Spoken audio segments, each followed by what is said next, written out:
കേരളത്തിൽ നിന്നുള്ള തെരഞ്ഞെടുക്കപ്പെട്ട കോൺഗ്രസ് നേതാക്കളുടെ ഒരു യോഗം വെള്ളിയാഴ്ച ഡൽഹിയിലെ കോൺഗ്രസിന്റെ പുതിയ ആസ്ഥാന മന്ദിരമായ ഇന്ദിരാഭവനിൽ നടന്നു.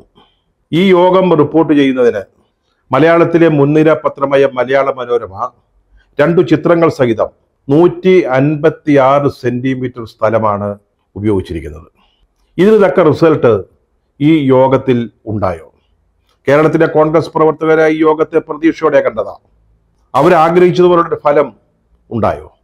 MP-മാരൊഴികെയുള്ള കുറേ നേതാക്കൾക്ക് ഒരു ഡൽഹി ട്രിപ്പ് ഒത്തു എന്നതിനപ്പുറത്ത് അവര് അലമാരിയിൽ വെച്ചിരുന്ന പഴയ കോട്ടും ജാക്കറ്റും ഷാളുകളും അണിയുന്നതിന് ഒരു അവസരം ഉണ്ടായി എന്നതിന് അപ്പുറത്തേക്ക് ഈ യോഗം തദ്ദേശ ഭരണ തെരഞ്ഞെടുപ്പിലും നിയമസഭാ തെരഞ്ഞെടുപ്പിലും കോൺഗ്രസിനും UDF-നും നേട്ടമുണ്ടാക്കുന്ന തരത്തിലുള്ള എന്തെങ്കിലും തീരുമാനത്തിലേക്ക് എത്തിയോ?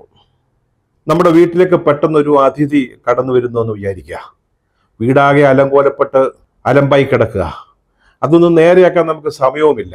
അതിഥി എത്തിക്കഴിഞ്ഞു. അപ്പം നമ്മൾ എന്താ ചെയ്യുക? ഈ ചെതറിക്കിടക്കുന്ന അല്ലെങ്കിൽ അലങ്കോലപ്പെട്ട് കിടക്കുന്ന കുറേ സാധനങ്ങൾ എടുത്ത് കട്ടിലിൽ ഇട്ടിട്ട് ഒരു നല്ല മനോഹരമായ കിടക്കവരി കൊണ്ട് അതങ്ങ് മൂടും. പിന്നെ സെറ്റിയും കസാരകളും ഒക്കെ ഒന്ന് തട്ടിക്കുടഞ്ഞു വയ്ക്കും. ബാക്കി ചില സാധനങ്ങൾ സ്റ്റോർ റൂമിലേക്ക് തട്ടും. അങ്ങനെ നമ്മൾ പെട്ടെന്ന് നമ്മുടെ വീട് വൃത്തിയും മെനയുമുള്ള ഒന്നാണെന്നൊരു തോന്നൽ ഉണ്ടാക്കും. ഇതിനപ്പുറത്ത് എന്തെങ്കിലും ഡൽഹി സമ്മേളനത്തിൽ ഉണ്ടായോ ഇല്ലയോ എന്നത് നമ്മുടെ പ്രശ്നമല്ല. പക്ഷെ കേരളത്തിലെ കോൺഗ്രസ് പ്രവർത്തകർ ഇത് ചോദിക്കുന്നുണ്ട്. അടുത്ത തെരഞ്ഞെടുപ്പിലെങ്കിലും UDF അധികാരത്തിൽ തിരിച്ചു വരണമെന്ന് ആഗ്രഹിക്കുന്ന കോൺഗ്രസിന്റെ പ്രവർത്തകര്, അതുപോലെ UDF-ന്റെ പ്രവർത്തകര്, അവരൊക്കെയാണ് ഇത് ആഗ്രഹിക്കുന്നത്. ഈ സമ്മേളനത്തെ അവർ വളരെ പ്രതീക്ഷയോടുകൂടി കണ്ടതാ. ഇത് അടുത്ത തെരഞ്ഞെടുപ്പ് നടക്കാൻ പോകുന്ന സംസ്ഥാനങ്ങളിൽ നിന്നുള്ള കോൺഗ്രസ് പ്രവർത്തകരുടെ അല്ലെ നേതാക്കളുടെ യോഗമായിരുന്നു. നേരത്തെ അസമിലെ കോൺഗ്രസ് നേതാക്കളുടെ യോഗം നടന്നു. ആ യോഗത്തിൽ ചില പ്രധാനപ്പെട്ട തീരുമാനങ്ങൾ ഉണ്ടായി. അവിടെ അസമിലൊരു പുതിയ PCC പ്രസിഡന്റ് വരാൻ പോവുക. ലോക്സഭയിലെ കോൺഗ്രസിന്റെ ഡെപ്യൂട്ടി ലീഡർ ഉപനേതാവായ ഗൗരവ് ഗൊഗോയിയെ തിരികെ അസമിലേക്ക് കൊണ്ടുപോകാനൊരു തീരുമാനം ആ യോഗത്തിൽ ഉണ്ടായിട്ടുണ്ട്. കേരളത്തിലും ഇതുപോലെയൊക്കെയുള്ള തീരുമാനങ്ങളാണ് പ്രതീക്ഷിച്ചത്. ഇവിടെ UDF-നും കോൺഗ്രസിനും അനുകൂലമായ ധാരാളം ഘടകങ്ങളുണ്ട്. തെരഞ്ഞെടുപ്പിൽ അവർക്ക് ജയിക്കാൻ സാധ്യതയുള്ള അല്ലെങ്കിൽ വിജയത്തിലേക്ക് അവരെ എത്തിക്കാൻ പറ്റുന്ന പല കാര്യങ്ങളും കാരണങ്ങളും ഘടകങ്ങളും ഉണ്ട്. ശക്തമായ ഭരണവിരുദ്ധ വികാരം ഇപ്പോഴും ഈ സംസ്ഥാനത്ത് നിലനിൽക്കുകയാണ്. ഇന്ത്യ ടുഡേ നടത്തിയ ഒരു സർവേയിൽ ലോക്സഭാ തെരഞ്ഞെടുപ്പ് സമയത്തുണ്ടായിരുന്ന ഒരു വികാരം അല്ലെങ്കിൽ UDF-ന് അനുകൂലമായ ഒരു വികാരം ഇപ്പോഴും സംസ്ഥാനത്തുണ്ടെന്നാണ് വ്യക്തമായത്. 18 സീറ്റുകളാണ് ലോക്സഭയിൽ UDF നേടിയെന്ന് വിചാരിക്കണം. അതുപോലൊരു വികാരം, അതിന് തുല്യമായ ഒരു രാഷ്ട്രീയ സാഹചര്യം സംസ്ഥാനത്തുണ്ടെന്നാണ് ഇന്ത്യ ടുഡേയുടെ ആ സർവേയിൽ വ്യക്തമായത്. അതുപോലെ തന്നെ സമീപകാല സംഭവങ്ങൾ പോലും, അതായത് പാലക്കാട് എലപ്പുള്ളിയിൽ ഒരു ബ്രുവറി അല്ലെങ്കിൽ മദ്യനിർമ്മാണശാല ആരംഭിക്കാനുള്ള തീരുമാനം, ക്യൂബി റോഡുകളിൽ ടോൾ പിരിക്കാനുള്ള തീരുമാനം, അതുപോലെ തന്നെ ഇപ്പോൾ നടക്കുന്ന ആശാ വർക്കർമാരുടെ സമരം, ഇങ്ങനെയൊക്കെ ഈ സമീപകാല സംഭവ വികാസങ്ങൾ പോലും UDF-ന് അനുകൂലമായ ഒരു അന്തരീക്ഷം സംസ്ഥാനത്ത് ഉണ്ടാക്കിയിട്ടുണ്ട്. മുന്നണിയിലെ CPM-ന്റെ തീരുമാനങ്ങളെ എതിർക്കുന്ന CPI, RJD പോലുള്ള പാർട്ടികളെ ഒതുക്കാനുള്ള ശ്രമങ്ങൾ നടക്കുന്നത് മറ്റൊരു വശത്താണ്.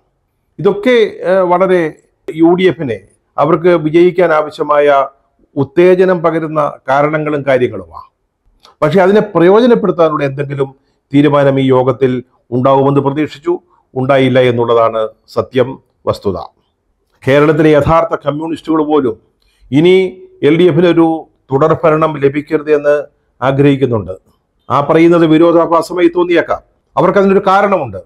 ഇനിയും പിണറായി വിജയന്റെ നേതൃത്വത്തിൽ ഇപ്പോൾ നടക്കുന്നത് പോലുള്ള ഭരണമാണ് തിരികെ വരുന്നതെങ്കിൽ കേരളത്തിലെ കമ്മ്യൂണിസ്റ്റ് പാർട്ടിയുടെ CPM-ന്റെ അവസ്ഥ ബംഗാളിലെ CPM-ന്റേതുപോലെ ആവും എന്നാണ് അവർ ഭയപ്പെടുന്നത്.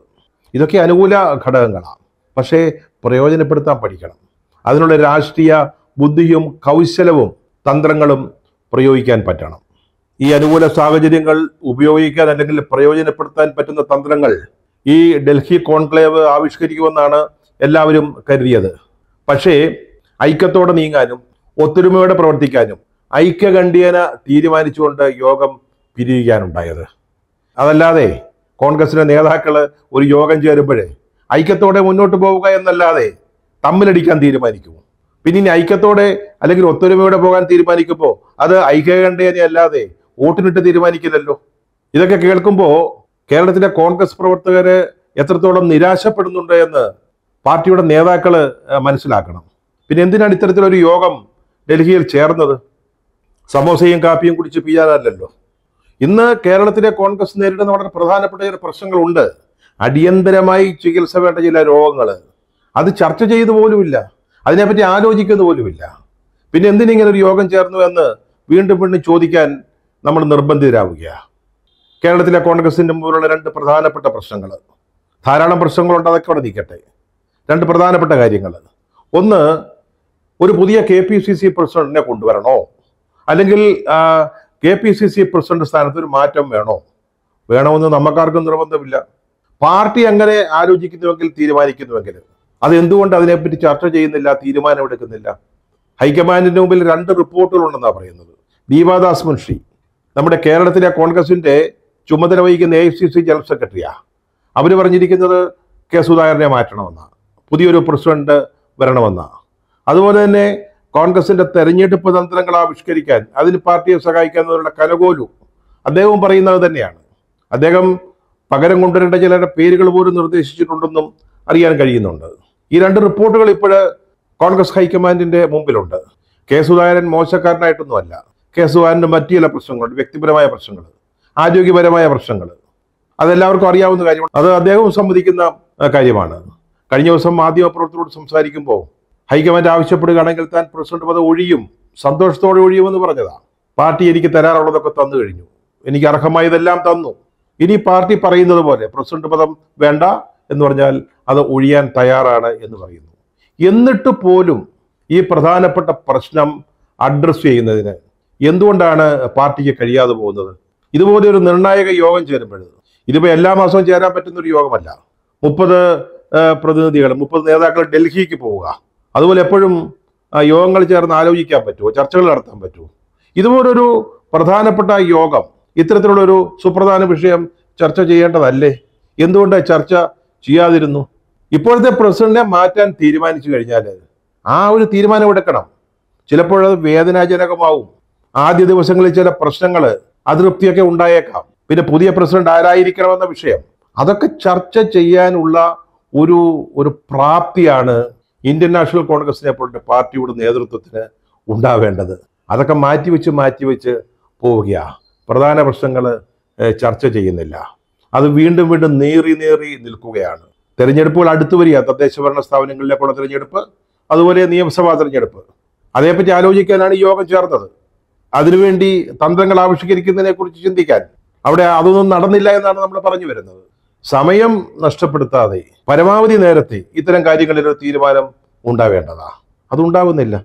രണ്ടാമത്തെ പ്രധാനപ്പെട്ട പ്രശ്നം ശശി തരൂര് ഉണ്ടാക്കിയ ചില പ്രശ്നങ്ങളാണ്. അദ്ദേഹം യാതൊരു കാരണവുമില്ലാതെ ഉണ്ടിരുന്നപ്പോൾ ഒരു വിളി തോന്നിയതുപോലെ ഇന്ത്യൻ എക്സ്പ്രസിൽ ഒരു ലേഖനം എഴുതുന്നു. CPM നേതൃത്വത്തിലുള്ള ഇടതുപക്ഷ മുന്നണി സർക്കാരിന്റെ വ്യവസായ നയത്തെ പ്രകീർത്തിച്ചുകൊണ്ട് അവരുടെ നേതൃത്വത്തിൽ ഒരു വലിയ വിപ്ലവം, എടുത്തുചാട്ടം, കുതിച്ചുചാട്ടം വ്യവസായ നിക്ഷേപ രംഗത്ത് വന്നിരിക്കുന്നു എന്ന് പറഞ്ഞുകൊണ്ട് ഒരു ലേഖനം എഴുതുന്നു. അതിന് ചൂടുമാറുന്നതിന് മുമ്പ് അദ്ദേഹം പ്രധാനമന്ത്രി മോദിയെ സ്തുതിക്കുന്നു, വാഴ്ത്തുന്നു. അദ്ദേഹത്തിന്റെ അമേരിക്കൻ സന്ദർശനം വൻ വിജയമായിരുന്നു എന്ന് പറയുന്നു. എന്ത് വിജയമാണ് ഉണ്ടാക്കിയത് നമ്മളാരും കണ്ടില്ല കേട്ടോ. ഇന്ത്യക്ക് അനുകൂലമായിട്ടുള്ളൊരു തീരുമാനം അവിടെ ഉണ്ടായിട്ടില്ല. അതുമാത്രമല്ല, നിങ്ങൾ ചുമത്തിയ താരിഫുകൾ കുറയ്ക്കുന്നില്ലെങ്കിൽ ഞങ്ങൾ അതുപോലെ താരിഫുകൾ അങ്ങോട്ട് അടിച്ചേൽപ്പിക്കുമെന്ന് ഭീഷണിപ്പെടുത്തുകയാണ് ട്രംപ് ചെയ്തത്. ഒരു തീരുമാനങ്ങളും ഇന്ത്യക്ക് അനുകൂലമായിട്ട് അവിടെ ഉണ്ടായില്ല. എന്നിട്ടും നമ്മുടെ തരൂർ പറയുന്ന ഒരു വൻ വിജയമായിരുന്നു എന്ന്. ഇതിന്റെ പിന്നാലെയാണ് ഇന്ത്യൻ എക്സ്പ്രസ് മലയാളത്തിന് അനുവദിച്ചൊരു പോഡ്കാസ്റ്റ്. അതിൽ വളരെ സ്ഫോടനാത്മകമായ ചില വിവരങ്ങളാണ് അദ്ദേഹം പറഞ്ഞിരിക്കുന്നത്. കോൺഗ്രസിന്റെ പരമാധികാര സമിതിയായ കോൺഗ്രസ് വർക്കിംഗ് കമ്മിറ്റിയെ പോലും വില കുറിച്ചാണ് അദ്ദേഹം ആ പോഡ്കാസ്റ്റിൽ സംസാരിക്കുന്നത്. അദ്ദേഹം കേരളത്തിൽ കോൺഗ്രസിന്റെ പ്രവർത്തകന്മാരൊന്നും ഇല്ലെന്ന് അദ്ദേഹം പറയുന്നത്. പിന്നെ അദ്ദേഹം 4 തവണ തിരുവനന്തപുരം ലോക്സഭാ തെരഞ്ഞെടുപ്പിൽ ജയിച്ചത്, മണ്ഡലത്തിൽ നിന്ന് ജയിച്ച് MP ആയത് ഈ പ്രവർത്തകന്മാരില്ലാതെ അദ്ദേഹം എന്തോ മാന്ത്രിക ദണ്ഡ് ചൂടറ്റി വോട്ടുകൾ നേടിയതുകൊണ്ടാണോ? അദ്ദേഹം കേരള മുഖ്യമന്ത്രി സ്ഥാനാർത്ഥിയായിട്ട് സ്വയം അവരോധിക്കുക. അങ്ങനെ ആരും ഇതുവരെ ചെയ്തൊരു ചരിത്രമില്ല കേരളത്തിലെ കോൺഗ്രസ്സിന്. ആഗ്രഹമുള്ളവർ ധാരാളം പേരുണ്ടാവും. ഇപ്പൊ രമേശ് ചെന്നിത്തല, അദ്ദേഹം മുഖ്യമന്ത്രിയാവാൻ സർവ്വതാ യോഗ്യനാണ്, അർഹതപ്പെട്ട ആളാണ്. അദ്ദേഹത്തിന് ഒരു ആഗ്രഹം വന്നു. അപ്പോൾ അതിനനുസരിച്ച് അദ്ദേഹം ചില കരുനീക്കങ്ങൾ നടത്തി. അല്ലാതെ എന്നെ മുഖ്യമന്ത്രിയാക്കണം, ഞാനാണ് യോഗ്യൻ, എല്ലാവരും എന്നെയാണ് മുഖ്യമന്ത്രിയായിട്ട് പ്രതീക്ഷിക്കുന്നത്, ഘടകകക്ഷികളും ചെറുപ്പക്കാരും ഒക്കെ എന്റെ പേരാണ് പറയുന്നതെന്നൊന്നും പറഞ്ഞില്ല. ചില നീക്കങ്ങൾ നടത്തി, അത് ശരിയാ, അത് നമുക്ക് മനസ്സിലാവുന്ന കാര്യമാണ്. ഇവിടെ ശശി തരൂർ സ്വയം മുഖ്യമന്ത്രി സ്ഥാനത്തേക്ക് കയറി നിൽക്കുകയാണ് ചെയ്തത്. ഇത് പാർട്ടിയിൽ വലിയ ഒരു ആശയക്കുഴപ്പങ്ങൾ ഉണ്ടാക്കിയിട്ടുണ്ട്. അദ്ദേഹത്തിന്റെ ചില നിലപാടുകൾ, അദ്ദേഹം പറയുന്നു, ഞാൻ പാർട്ടിക്കുള്ളിൽ നിൽക്കുമ്പോൾ തന്നെ അദ്ദേഹത്തിന് ഇഷ്ടമുള്ള രീതിയിൽ വിഷയങ്ങളിൽ അഭിപ്രായം പറയാൻ, പ്രതികരിക്കാൻ അവകാശവും അധികാരവും ഉണ്ട്, അല്ലെങ്കിൽ അത് വേണമെന്നാണ്. അതൊക്കെ ഒരു ജനാധിപത്യ പാർട്ടിയിൽ നടക്കുന്ന കാര്യമാണ്. ഇതൊക്കെ അഡ്രസ് ചെയ്യണ്ടേ? ഈ യോഗം ചർച്ച ചെയ്യണ്ടേ? അതിന്മേലൊരു തീർപ്പുണ്ടാക്കണ്ടേ? ശശി തരൂർ ആ യോഗത്തിൽ പങ്കെടുത്ത ആളാ. അദ്ദേഹത്തിന് അവിടെ വെച്ച് പറയാം, ഞാൻ ഇതാണ് ഉദ്ദേശിച്ചത്, അതിനപ്പുറത്തേക്കൊന്നുമില്ല, തീർന്നല്ലോ, അവിടെ കാര്യം തീരും. അതുപോലെ പ്രസിഡന്റ് കാര്യത്തിൽ നിങ്ങൾ ഹൈക്കമാൻഡിനെ ചുമതലപ്പെടുത്താം ആ യോഗത്തിന് യുക്തമായൊരു തീരുമാനമെടുക്കുന്നതിന്. അതൊന്നും ഉണ്ടായില്ലല്ലോ. പിന്നെ എന്തായിരുന്നു ഈ യോഗത്തിന്റെ ലക്ഷ്യം, ഉദ്ദേശം, അതുണ്ടാക്കിയ റിസൾട്ട് എന്ന് ചോദിച്ചു പോകും, വീണ്ടും വീണ്ടും ചോദിച്ചു പോവുകയാണ്. ആമുഖമായിട്ട് സംഘടനാ ചുമതലയുടെ AICC general secretary KC Venugopal സംസാരിച്ചു എന്നാണ് പറയുന്നത്. പക്ഷെ അദ്ദേഹം പാർട്ടി നേതൃത്വം ആഗ്രഹിക്കുന്നതിനപ്പുറത്തേക്ക് ചർച്ച പോകേണ്ട എന്ന സൂചനയാണ് അദ്ദേഹത്തിന്റെ പ്രസംഗത്തിൽ നൽകിയത് എന്ന് പറയുന്നു. ഇതെന്ത് ജനാധിപത്യമാണ്? പിന്നെ ഇവരെ വിളിച്ചു വരുത്തിയത്? പാർട്ടിയുടെ കാര്യങ്ങൾ, അവർക്ക് പറയാനുള്ള അഭിപ്രായങ്ങൾ കേൾക്കണ്ടേ? അല്ലാതെ ഹൈക്കമാൻഡ് ഇഷ്ടപ്പെടുന്ന കാര്യങ്ങൾ മാത്രം പറയാനാണോ ഇവരെ വിളിച്ചു വരുത്തിയത്? അതുകൊണ്ട് തന്നെയാണ് പാർട്ടി ഇപ്പോൾ നേരിടുന്ന, നമ്മൾ നേരത്തെ പറഞ്ഞ, ഉദാഹരണമായി പറഞ്ഞ വേറെ പ്രശ്നങ്ങളുണ്ട്, 2 പ്രധാന പ്രശ്നങ്ങളിൽ പോലും ചർച്ച നടക്കാതെ പോയത്. പിന്നെ മറ്റൊരു പ്രധാനപ്പെട്ട കാര്യം, ഈ യോഗത്തിൽ 30 പേര് പങ്കെടുത്തു എന്ന് പറയുന്നത്, അവരെ തിരഞ്ഞെടുത്തതിന്റെ മാനദണ്ഡം എന്തായിരുന്നു? അതറിയാൻ കേരളത്തിലെ കോൺഗ്രസ് പ്രവർത്തകർക്കെങ്കിലും താല്പര്യമുണ്ടാകുമല്ലോ. 15ഓളം MP മാർ, രാജ്യസഭയിൽ നിന്നുള്ള MP മാർ, വേറെ MP മാർ, മുൻ KPCC പ്രസിഡന്റുമാർ, ഇതല്ലാതെ വേറെയും ചില നേതാക്കൾ ഉണ്ടായിരുന്നു. എന്തിന്റെ അടിസ്ഥാനത്തിലാണ് അവരെയൊക്കെ തിരഞ്ഞെടുത്തത്? ഇവരാരും, ഈ പങ്കെടുത്തവരാരും ഈ യോഗത്തിൽ സംബന്ധിക്കുന്നതിന് അയോഗ്യരാണെന്ന് ഞാൻ കരുതുന്നില്ല. അങ്ങേയറ്റം യോഗ്യരായ ആളുകൾ തന്നെയാണ്. പക്ഷെ എന്തായിരുന്നു മാനദണ്ഡം? ഇനി ഓക്കെ, അത് ഹൈക്കമാൻഡിന്റെ ഒരു വിവേചനാധികാരം, അത് നമുക്ക് സമ്മതിച്ചു കൊടുക്കാം. പക്ഷെ ഞാനൊരു ചെറിയ കാര്യം ചോദിച്ചോട്ടെ, യൂത്ത് കോൺഗ്രസിന്റെയും KSUവിന്റെയും പ്രസിഡന്റുമാരെയെങ്കിലും ഈ യോഗത്തിന് വിളിക്കേണ്ടതായിരുന്നില്ലേ? കേരളത്തിലെ കോൺഗ്രസിന്റെ കാര്യങ്ങളിൽ അവർക്കൊരു പ്രധാന പങ്കില്ലേ? ചരിത്രം തന്നെ അതല്ലേ പറയുന്നത്. 1967 കോൺഗ്രസ് വെറും 9 അംഗങ്ങളുടെ ഒരു നിയമസഭാ കക്ഷിയായി മാറിയപ്പോൾ ആ പാർട്ടിയെ ഉയർത്തിക്കൊണ്ടുവന്നത് അന്നത്തെ യൂത്ത് കോൺഗ്രസും KSUവുമാണ്. അവര് പാർട്ടിക്കുള്ളിലേക്ക് പ്രസരിപ്പിച്ച യുവത്വം, യൗവനം, അങ്ങനെയാണ് ഈ പാർട്ടി വളർന്നു വന്നത്.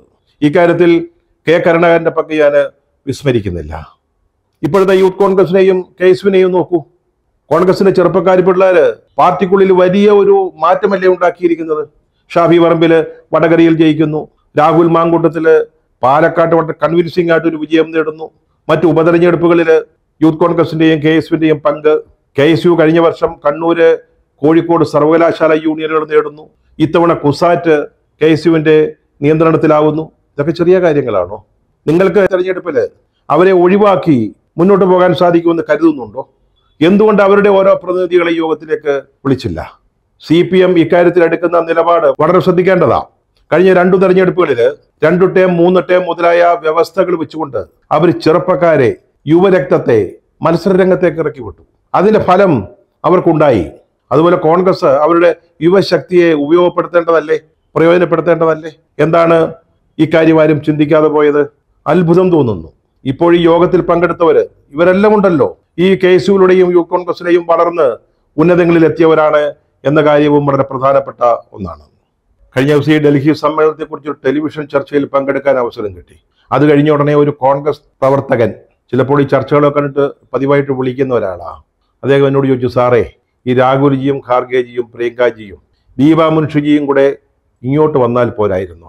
ബാക്കി 30 പേരെ എന്തിനാണ് ഡൽഹിയിലേക്ക് കൊണ്ടുപോയി യോഗം നടത്തിയത് എന്ന് അദ്ദേഹം ചോദിച്ചു.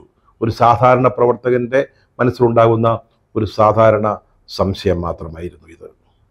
വരാൻ പോകുന്ന 2 തെരഞ്ഞെടുപ്പുകളിലും വിജയിക്കാൻ ആവശ്യമായ അനുകൂല സാഹചര്യങ്ങൾ UDFനും കോൺഗ്രസിനും ഉണ്ടെന്ന് നമ്മൾ നേരത്തെ പറഞ്ഞു. പക്ഷേ ലക്ഷ്യത്തിലേക്ക് ഉയർന്നു കുതിച്ചു ചാടുന്നതിന് ശക്തമായ സ്പ്രിംഗ് ബോർഡ് വേണം. ഇപ്പോഴുള്ളതിന്റെ പലകകളൊക്കെ ദ്രവിച്ചു കഴിഞ്ഞു, ആണികളൊക്കെ തുരുമ്പ് പിടിച്ചു. അത് മാറ്റിയെങ്കിലേ സാധിക്കൂ. അതിന് കോൺഗ്രസ് നേതൃത്വം തയ്യാറാവുന്നില്ലെങ്കിൽ യാതൊരു സംശയവും വേണ്ട, അടുത്ത നിയമസഭാ തെരഞ്ഞെടുപ്പിന് ശേഷം പ്രതിപക്ഷ നേതൃസ്ഥാനത്തേക്കുള്ള മത്സരമായിരിക്കും കേരളത്തിലെ കോൺഗ്രസിൽ നടക്കുക.